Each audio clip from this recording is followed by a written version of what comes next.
네, 여러분 안녕하십니까? 테셋 문제풀이 강의의 조여은입니다.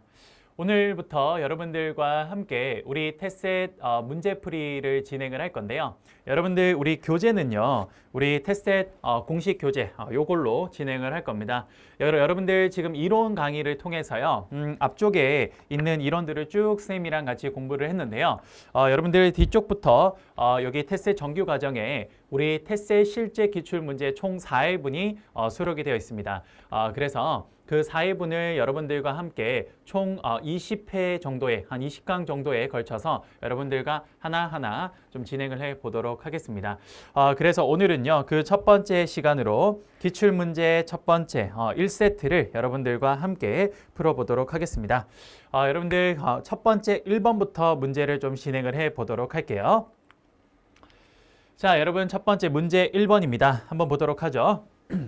자, 보이지 않는 손, invisible hands의 원리에 대한 설명으로 옳지 않은 거를 물었습니다. 자, 옳지 않은 거를 물었네요. 여러분, 보이지 않는 손은 그렇죠. 누가 이야기한 겁니까? 아담 스미스가 이야기를 한 거죠. 그거에 대해서 이야기를 하는 겁니다. 여러분, 보이지 않는 손은 아담 스미스가 시장에서 형성된 뭐를 이렇게 은유적으로 빗댄 겁니까? 그렇죠. 가격입니다. 그래서 한번 보면요. 자, 1번 완전 경쟁 시장을 전제로 한다고 할 수 있다. 그렇죠. 우리 보이지 않는 손, 이 가격이 잘 작동하는 거는요. 그렇죠. 아담 스미스가 완전 경쟁 시장을 전제로 이야기를 했던 겁니다. 그래서 쌤이요. 생산물 시장 이론에서 완전 경쟁 시장에 대해서 설명을 할 때 이런 이야기를 했습니다. 완전 경쟁 시장은 아담 스미스가 가장 이상적인 시장이다라고 이야기를 했다. 그런 걸 제가 이야기를 한 게 기억나십니까? 그렇죠. 그래서 완전 경쟁 시장을 전제로 보이지 않는 손에 대해서 이야기를 합니다.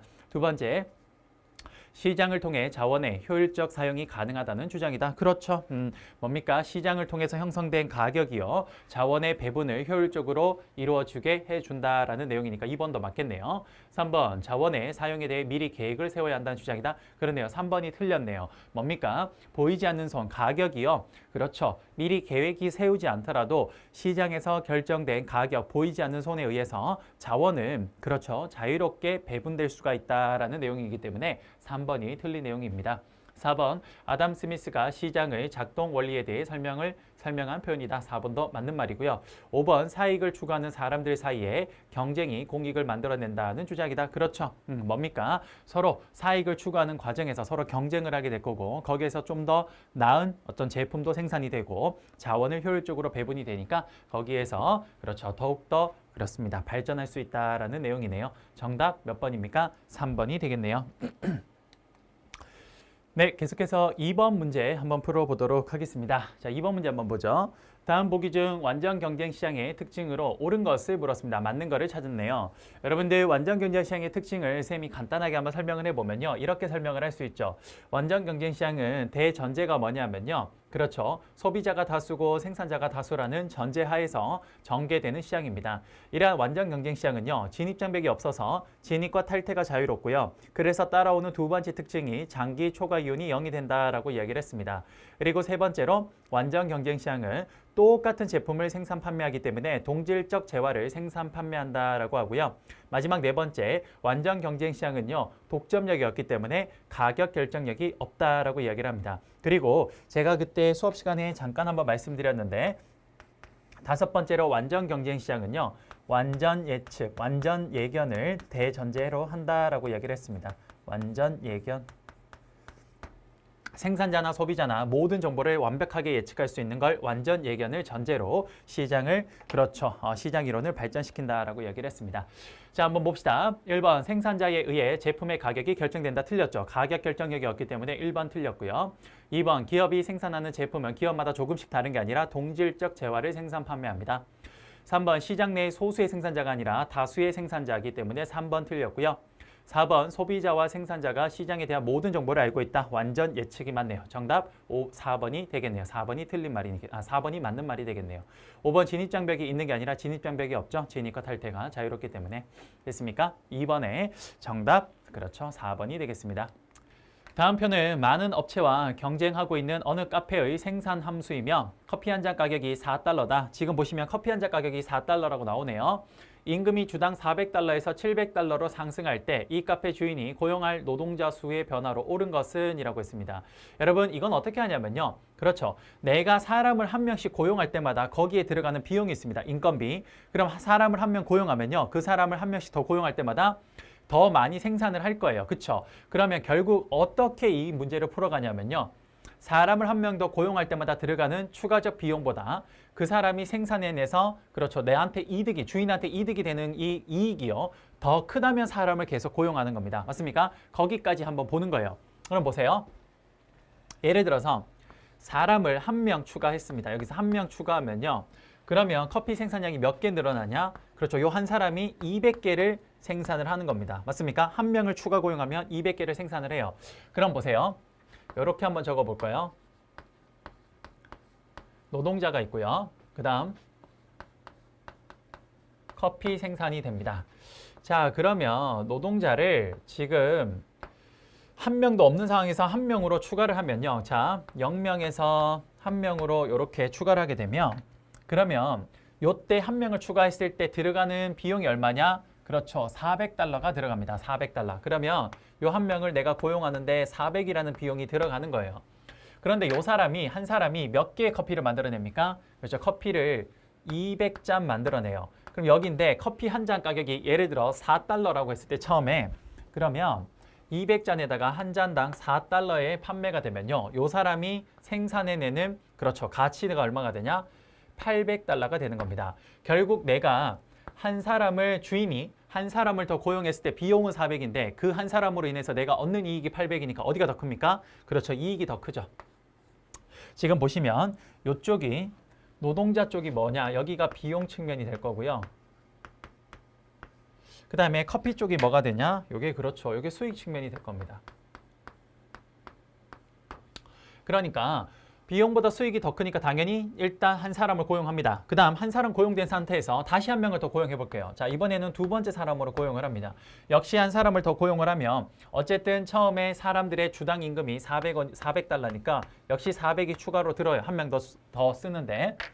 자, 그러면 이번에 여기 한 명 있는 상태에서 또 한 명을 더 추가로 이렇게 고용을 했을 때 자, 한 명이 더 추가로 고용했을 때 그 사람이 만들어내는 양이 얼마냐? 자, 200개에서 350이 되면 추가로 150개를 더 생산을 하는 겁니다. 즉, 한 사람을 고용했을 때 이 사람이 200개를 생산했다면 추가로 한 사람을 더 고용하면 그 사람이 추가로 고용된 사람이 그 사람이 생산하는 게 150개라는 거네요. 그러면 자, 추가로 한 명을 더 고용했을 때 150개를 생산하는데 여전히 지금 몇 달러입니까? 그렇죠. 4달러이기 때문에 그러니까 얼마입니까? 그렇죠. 600불이 됩니다.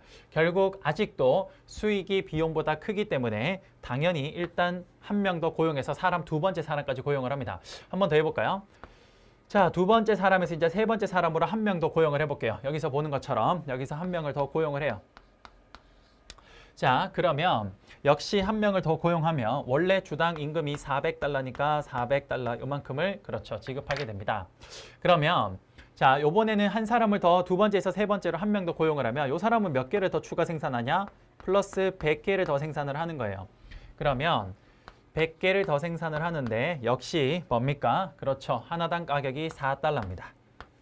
그러면 얼마입니까? 그렇죠. 400이 돼요.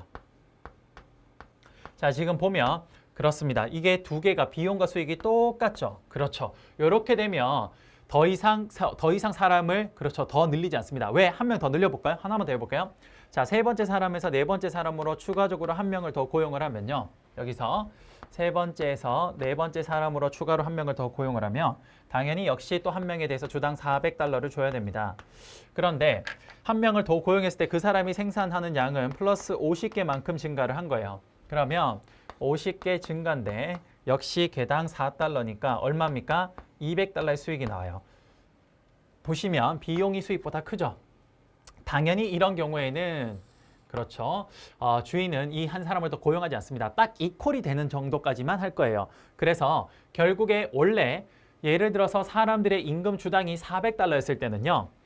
몇 명까지 고용했냐? 그렇죠. 수익과 비용이 똑같아지는 그렇죠. 3명까지만 고용했을 겁니다. 3명까지만. 그런데 여기서 만약 주당 임금이 400달러에서 700달러로 변하면요. 이제 이 금액을 받는 게 아니라 얼마를 줘야 됩니까? 그렇죠. 이 사람들에게 700달러를 줘야 돼요. 그러면 첫 번째 한 명을 고용할 때 700달러를 이제 주는데 그 사람이 생산하는 게 800. 지금 제품 가격은 변하지 않았으니까 800이에요. 비용보다 수익이 크니까 일단 첫 번째 사람은 고용할 거고요. 두 번째 사람을 고용할 때도 역시 주당 700달러를 줘야 됩니다. 근데 두 번째 사람을 고용했을 때 그 사람이 추가적으로 벌어들이는 수익은 600이에요. 지금 보면 이렇게 돼버리죠. 결국 두 번째 사람은 고용 안 하겠네요. 지금처럼 뭡니까? 그렇죠. 이렇게 주당 임금이 400에서 700으로 변하면 예전에 400일 때는 3명까지 고용을 했는데 이제 이렇게 되면 어떻게 되냐? 그렇죠. 주인 입장에서는 한 명만 고용하게 되는 겁니다. 정답 몇 번입니까? 3명에서 1명으로 4번이 되겠네요. 됐습니까? 문제가 11번 문제 조금 어려운 문제입니다. 이게 미시경제학의 챕터 6장에 있는 문제인데 챕터 6장에서 우리가 이 부분에 대해서는 따로 이론에서 언급하지 않았어요. 왜냐하면 문제가 이런 스타일로 딱 하나 정도 패턴으로 나와요. 이번에 여러분 11번 문제를 기준으로 어떻게 문제 푸는지를 한번 좀 정립하시면 좋겠네요. 됐습니까? 이렇게 해서 11번 문제까지 봤습니다.